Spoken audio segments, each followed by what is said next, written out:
আমি আপনাকে আল্লাহর কসম করে বলছি, আমি আপনাকে কি বলবো 100% গ্যারান্টি দিয়ে বলছি, আপনি যদি এই আমলটি ফলো করেন, এই মেডিসিনটি আপনি প্রয়োগ করেন কন্টিনিউয়াসলি, ইনশাআল্লাহ জীবনে কখনো আপনার প্যারালাইসিস হবে না, এমনকি হার্ট অ্যাটাক হবে না, ব্রেন স্ট্রোক হবে না, কিডনি ড্যামেজ হবে না। আল্লাহ পাক আপনাকে ওই সমস্ত স্ট্রোক থেকে, বড় বড় অঙ্গহানি হওয়া থেকে আল্লাহ আপনাকে হেফাজত করবেন ইনশাআল্লাহ। 100% আমি গ্যারান্টি দিচ্ছি, এমনকি আল্লাহর কসম খেয়ে বলছি। তাহলে চলুন সে আমলটি কী হতে পারে তার পূর্বে বলি যে আমলটি, যে মেডিসিনটি আল্লাহ তাআলা আমাদেরকে ফ্রিতে দিচ্ছেন, কোনো টাকা পয়সা লাগছে না।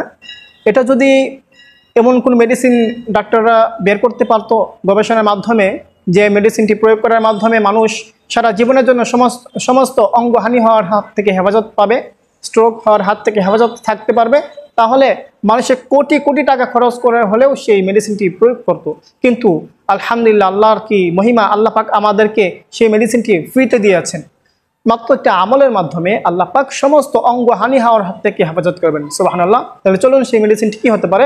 বিশ্বনবী সাল্লাল্লাহু আলাইহি ওয়াসাল্লাম বলেছেন, কোনো ব্যক্তি যদি ফজরের নামাজের পরে, এমনকি মাগরিবের নামাজের পরে সুবহানাল্লাহিল আযীম ওয়া বিহামদিহি ওয়ালা হাওলা ওয়ালা কুওয়াতা ইল্লা বিল্লাহ 3 বার করে পাঠ করে, ফজরের নামাজের পরে 3 বার, মাগরিবের নামাজের পরে 3 বার পাঠ করে, আল্লাহর উপর পরিপূর্ণ আস্থা রেখে, বিশ্বাস রেখে, এমনকি হালাল রিজিক ভক্ষণ করে, 5 ওয়াক্ত নামাজ ঠিক রেখে, তাহলে আল্লাহ নবী গ্যারান্টি দিয়েছেন তার জীবনে কখনো ব্রেন স্ট্রোক হবে না, হার্ট অ্যাটাক হবে না, প্যারালাইসিস হবে না, কিডনি ড্যামেজ হবে না। এই মেডিসিনটি আল্লাহর নবী, আল্লাহ পাক রব্বুল আলামিন আমাদেরকে ফ্রিতে দিয়েছেন। আলহামদুলিল্লাহ।